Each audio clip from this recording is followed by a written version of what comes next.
Assalamu alaikum. BS1, hopefully you will be fine.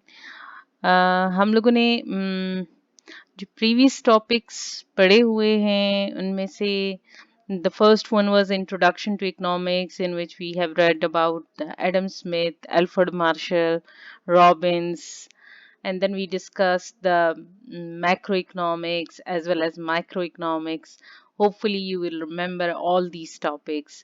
Then we started with the consumer behavior. I think we have done with it, and we have went through the law of diminishing marginal utility, and I think we have done with the demand and elasticity of demand, supply and elasticity of supply. I am not sure कि हमने ये सारे topics कर लिए हैं या इसमें से कुछ रहता है। आप लोगों ने मुझसे ज़रूर शेयर करना है अगर इनमें से कोई टॉपिक मिसिंग है जो आप लोगों ने नहीं किया, ताकि हम उसको रिवाइज कर सकें। सिर्फ आप लोग देखें पीछे के टॉपिक्स में से ये जो टॉपिक मैंने आपको मेंशन किए हैं, क्या इनमें से कोई भी ऐसा है कि जिस पे कि आप क्लियर नहीं है, तो प्लीज़ मेंशन मी कि मैं उसको दोबारा से कर सकूं। ठीक है। Today's topic is indifference curve, जिसको हम आर्डिनल अप्रोच भी कहते हैं और हिक्सन अप्रोच भी कहते हैं।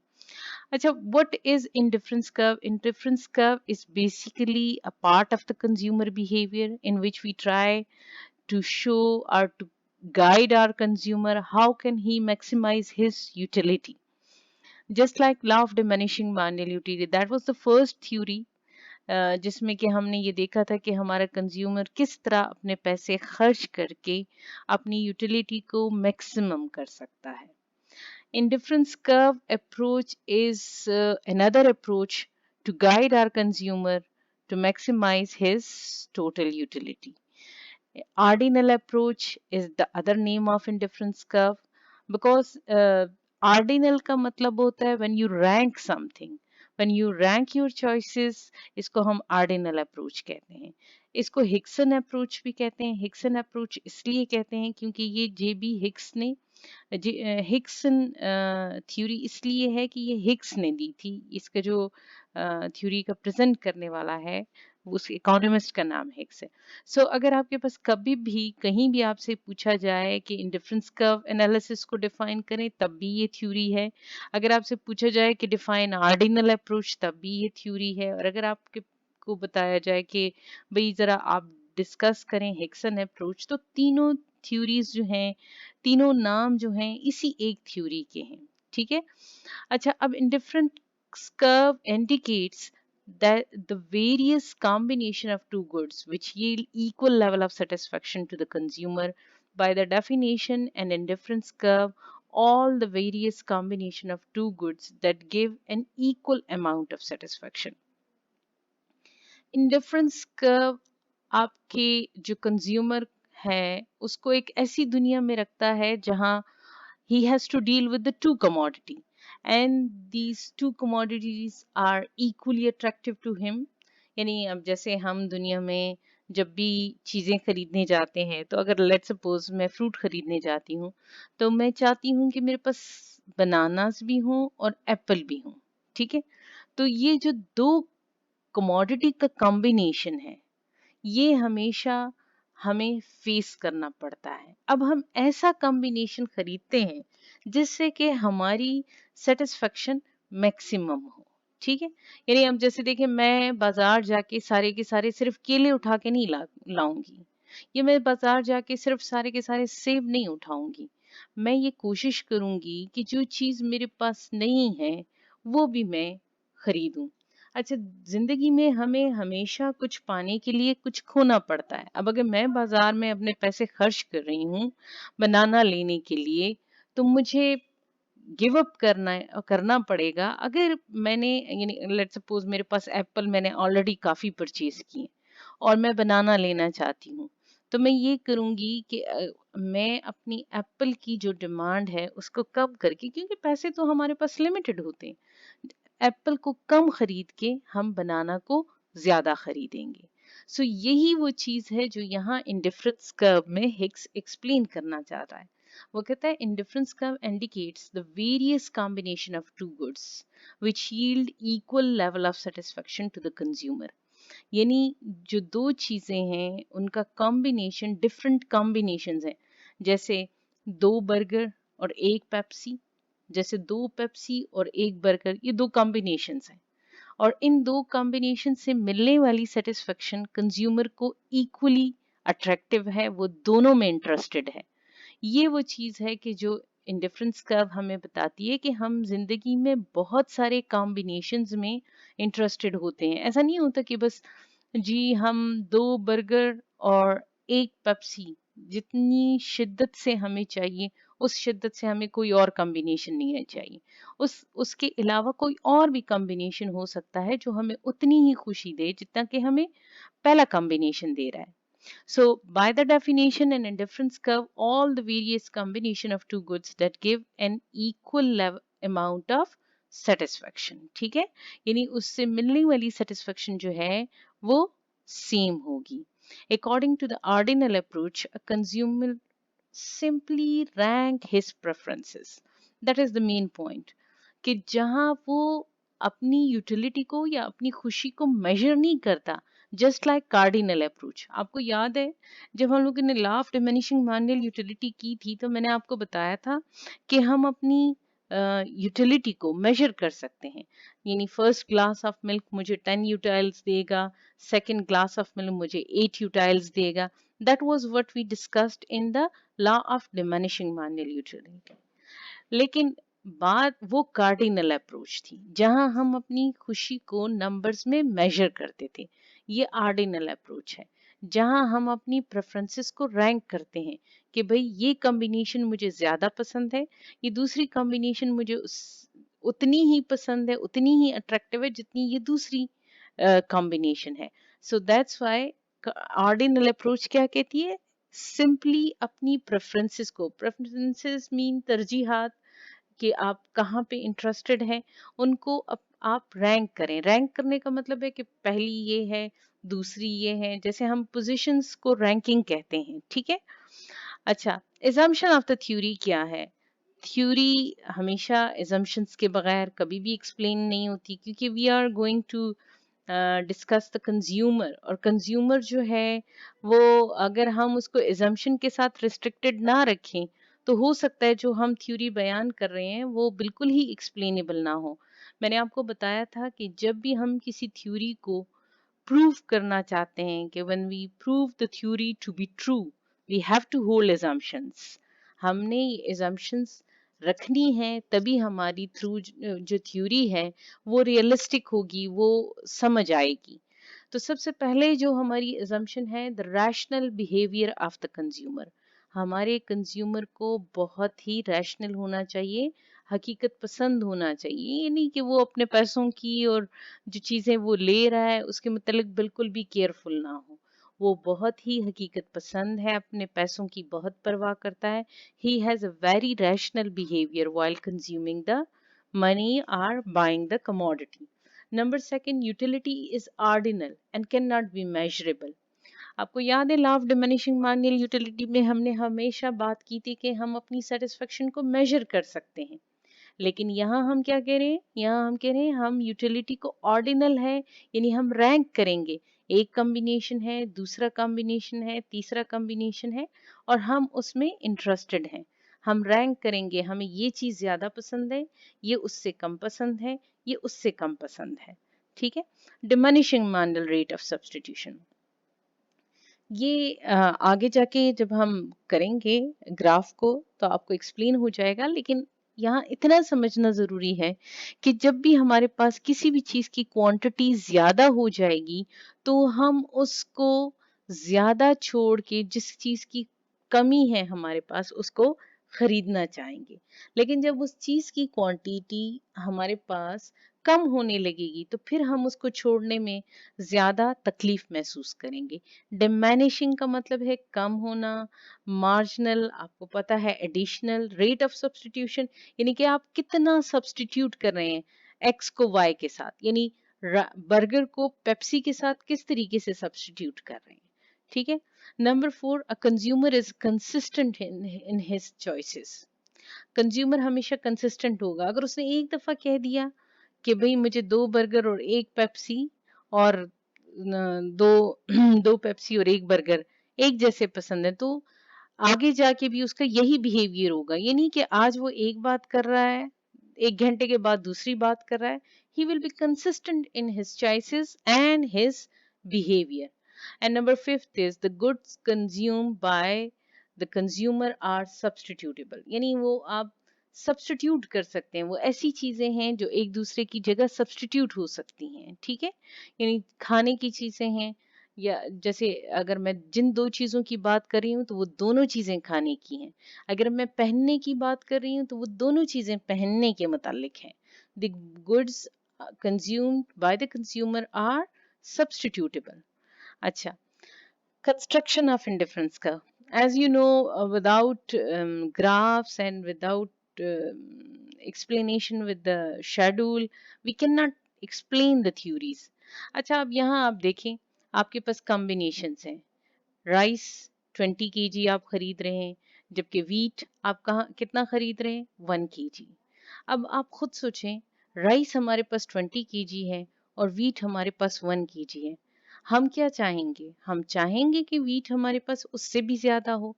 अब वीट लेने की ख्वाहिश इतनी शदीद है कि हम ये चाहते हैं कि चले जी हम 5 kg राइस छोड़ के 1 kg वीट ले लेते हैं।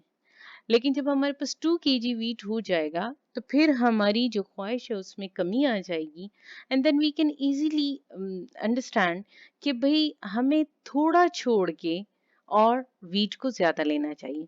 सो हम क्या करेंगे, हम 11 kg फिर राइस खरीदेंगे और 3 kg वीट खरीदेंगे। अब आप ये सोचें, हमने पहले स्टेप पे 5 kg राइस छोड़ के 1 kg वीट लिया था। अब हम कितना केजी छोड़ के ले रहे हैं, हम 4 kg छोड़ के 1 kg वीट को बढ़ा रहे हैं।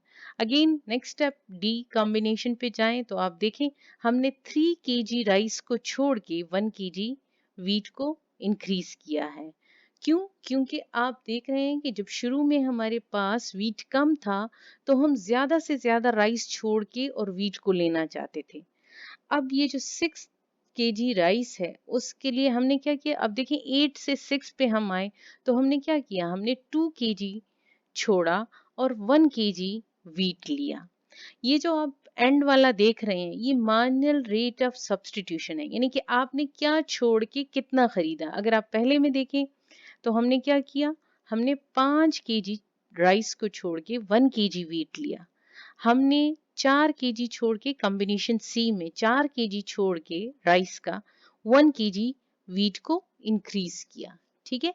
इसी तरह कॉम्बिनेशन डी में आप देखें तो हम लोगों ने 3 kg राइस को छोड़ के 1 kg वीट को इंक्रीज किया। इन द सेम मैनर हमारा जो लास्ट कॉम्बिनेशन है ई, हम लोगों ने 2 kg राइस को छोड़ के 1 kg वीट का इंक्रीज किया है। अच्छा, ग्राफ बनाना आपको आता है? अगर आप यहाँ इस ग्राफ में देखें तो यू कैन इजीली अंडरस्टैंड कि आपके पास वाई एक्सिस पे मैंने राइस लिया है, एक्स एक्सिस पे मैंने वीट लिया है। स्केलिंग हमने उसकी उसी तरह की है कि 5-5 का डिफरेंस हमने उसका ले लिया, यहाँ 1-1 का ले लिया। और 2 kg राइस पे मैंने 1 kg वीट के साथ उसको कंबाइन किया है। फिर 15 kg राइस पे मैंने 2 kg वीट के साथ किया है। फिर 11 kg राइस के साथ 3 को एक कनेक्ट किया है। इसी तरह 8 kg के साथ 4 को किया है। और ये हमारा ग्राफ जो बना है that is convex to origin. Convex to origin का मतलब ये है कि अगर आप जीरो एक्सिस की तरफ से देखें तो ये उसकी तरफ से ऐसा बेंड किया हुआ है। कन्वेक्स जिस तरह आप देखते हैं ना, आपके पास लोबिया का दाना जो है उसके जो अंदर का तरफ होता है that is called convex. Convex का मतलब होता है कि आपका बेंडिंग सा बना हुआ हो।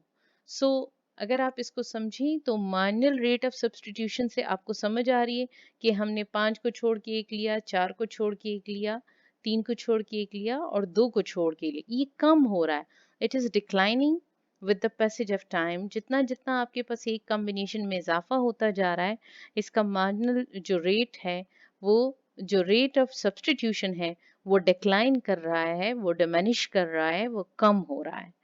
ठीक है। And you have to practise this graph.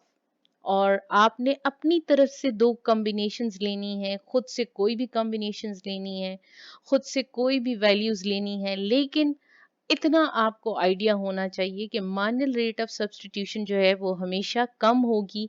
यानी आपने पहले एक चीज को ज्यादा छोड़ के दूसरे को लेना है और फिर आहिस्ता आहिस्ता उसको कम करना है। ठीक है।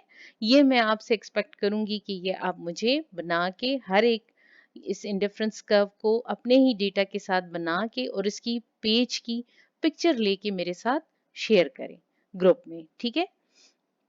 अच्छा, marginal rate of substitution क्या है? Marginal rate of substitution can be defined as the ratio of exchange between small unit of two commodity which are equally preferred by the consumer. In the previous example, the amount of rice and wheat. देखिए आप, marginal rate of substitution is change in y divided by change in x. Y may be rice and x may be wheat. ये example आपको ये इस पिछली slide से बड़ा clear हो जाएगा। देखें आप, combination A B C D और ई जितनी भी हैं, इसमें हम जो राइस और वीट की अमाउंट की जो चेंज है उसको मार्जिनल रेट ऑफ सब्स्टिट्यूशन करते हैं। जो आपका लास्ट कॉलम है, दैट इज शोइंग यू कि मार्जिनल रेट ऑफ सब्स्टिट्यूशन क्या है। देखिए 5 किस में चेंज है? चेंज इन वाई है, यानी चेंज इन राइस है। हमने कितना छोड़ा? हमने राइस को 5 केजी छोड़ा। और चेंज इन एक्स क्या है? हमने 1 केजी का इंक्रीज किया है। That is what we are going to explain कि change in y divided by change in x is equal to the marginal rate of substitution।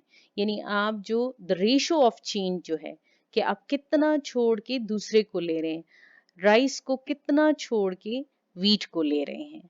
तो इसीलिए कहते हैं marginal rate of substitution can be defined as the ratio of exchange between small unit of two commodities which are equally preferred। यानी वो combination सारी की सारी consumer को पसंद है and it is equally preferred by the consumer। अच्छा, properties of indifference curve. What are the properties of indifference curve? The first one property is the indifference curve will be negatively sloped from left to right because we exchange one commodity with the other, and because of the marginal rate of substitution it will always be negatively sloped। जैसे आपने देखा, वो negatively sloped था, ऊपर से नीचे की तरफ आ रहा था, from left to right। Number second इसकी प्रॉपर्टी है higher indifference curve will show higher level of satisfaction because जितने इंडिफरेंस कर्व, अगर इंडिफरेंस कर्व इससे आगे मूव करेगा तो लाजमी बात है वो ज्यादा सेटिस्फेक्शन देगा because it will have more of X and more of Y. यानी अगर हम अभी तो हम कह रहे हैं ना, अगर सेम इंडिफरेंस कर्व पे हम बात कर रहे हैं तो वो तो ये है कि भाई ये इक्वल लेवल ऑफ सेटिस्फेक्शन देती है, ये सारी कॉम्बिनेशन इक्वली अट्रैक्टिव है। लेकिन यही इंडिफरेंस कर्व अगर आगे जाएगा तो वो हमें ज्यादा राइस और ज्यादा वीट देगा, इसका मतलब है वो हमें ज्यादा सेटिस्फेक्शन देगा। ठीक है। Indifference curve is convex to origin. Indifference curve जो है वो कन्वेक्स टू ऑरिजिन होता है क्योंकि वो जो मार्जिनल रेट ऑफ सब्स्टिट्यूशन है वो चूंकि डिक्लाइन करता है, वो नीचे की तरफ कम होता है, तो ये हमेशा इसी तरह कन्वेक्स टू ऑरिजिन बनता है। ठीक है। The two indifference curve can never intersect each other, as we know that the higher indifference curve will have higher utility।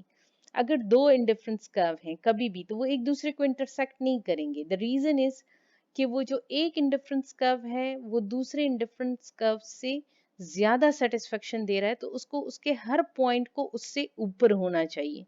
वो कभी भी दोनों, अगर दो इंडिफरेंस कर्व एक दूसरे को इंटरसेक्ट कर रहे हैं, इसका मतलब है कि वो उस पॉइंट पे दोनों बराबर हैं, उन दोनों की सेटिस्फेक्शन बराबर है, जबकि ऐसा हो नहीं सकता। जो हायर इंडिफरेंस कर्व है वो तो आपको ज्यादा सेटिस्फेक्शन दे रहा है और जो लोअर इंडिफरेंस कर्व है वो कम सेटिस्फेक्शन दे रहा है। तो इसका मतलब है कि ये दोनों कभी भी इंटरसेक्ट नहीं कर सकते। अच्छा, जो लास्टली प्रॉपर्टी है इसकी कि the indifference curve will never touch axis as it shows zero amount of one commodity in the combination which is not according to the theory. अब देखिए ना, अगर मैं आपसे कहूँ कि 0 of y हो, यानी राइस जो है वो 0 kg हम खरीद रहे हैं और वीट हम इतना खरीद रहे हैं, तो ये तो कॉम्बिनेशन ना हुई। कॉम्बिनेशन तो हमेशा दो चीजों का होता है। तो अगर हम मैं किसी एक को भी 0 कहूंगी तो वो क्या करेगा, वो या तो y एक्सिस को टच करेगा 0 पे या x एक्सिस को टच करेगा। तो ये हमारी थ्योरी के अकॉर्डिंग नहीं है, इसलिए हम ये इसकी प्रॉपर्टीज में से है कि indifference curve will never touch axis as it shows zero amount of one commodity. अच्छा, इस पे जो क्रिटिसिज्म है इस थ्योरी पे वो क्या है, why this theory fails? The theory is not realistic. क्योंकि थ्योरी क्यों रियलिस्टिक नहीं है, थ्योरी इसलिए रियलिस्टिक नहीं है कि हम अपनी कॉम्बिनेशंस को रैंक करते हुए अ, हमेशा यानी जिस तरह इन्होंने कहा कि एजम्पशन जो थी कि कंज्यूमर को कंसिस्टेंट होना चाहिए, तो ऐसा नहीं होता। हमारी जो कभी हम एक कॉम्बिनेशन को प्रेफर करते हैं, कभी हम दूसरी कॉम्बिनेशन को प्रेफर करते हैं। रियलिस्टिकली इस थ्योरी को फॉलो करना बहुत ही मुश्किल है। फिर हमने कहा था कंज्यूमर इज रैशनल, लेकिन कंज्यूमर कभी भी रैशनल नहीं होता।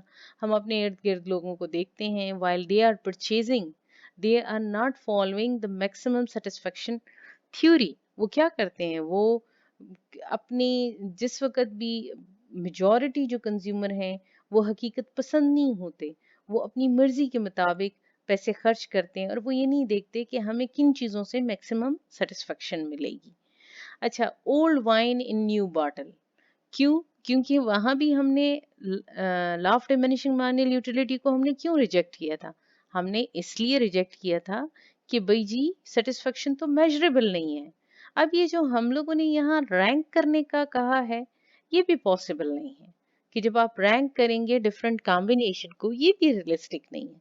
तो मसला तो वही है, मसले का सोल्यूशन तो नहीं निकला, लेकिन ये ह्यूमन बिहेवियर को इन्होंने सिर्फ एक्सप्लेन किया है लेकिन सोल्यूशन नहीं दिया। how can we maximize our utility, how can we how our consumer can spend his money in a way that he can maximize his satisfaction, उसका solution नहीं है ये। अच्छा, फिर all goods are not divisible, क्यों भाई? अगर हम बात कर रहे हैं कि एक बंदा है जो कि गाड़ी ले रहा है, तो यहाँ हम गाड़ी का कॉम्बिनेशन किसी और चीज के साथ बनाएंगे तो हम उसकी यूटिलिटी को कॉम्बिनेशंस में कैसे लेंगे? This is not explainable bye them. ठीक है। अच्छा, जो प्रैक्टिस क्वेश्चन है उसमें आप मुझे बताएंगे कि व्हाट इज इंडिफरेंस का, what is the marginal rate of substitution, what is why indifference curve is not practical. अच्छा, ये क्या होगा, आप जो है ये सारे क्वेश्चन इन सारी स्लाइड्स में हैं। What are the properties of indifference curve, ये सारे 2 मार्क्स के क्वेश्चंस हैं, इसकी डिफरेंट स्लाइड्स आपको आंसर देंगी। आप अपनी कॉपी में ये क्वेश्चन सारे करेंगे। और जो लॉन्ग क्वेश्चन है, define indifference curve in detail with its assumption and criticism, तो ये 10 मार्क्स का क्वेश्चन होगा और इसमें ये तमाम का तमाम आ जाएगा।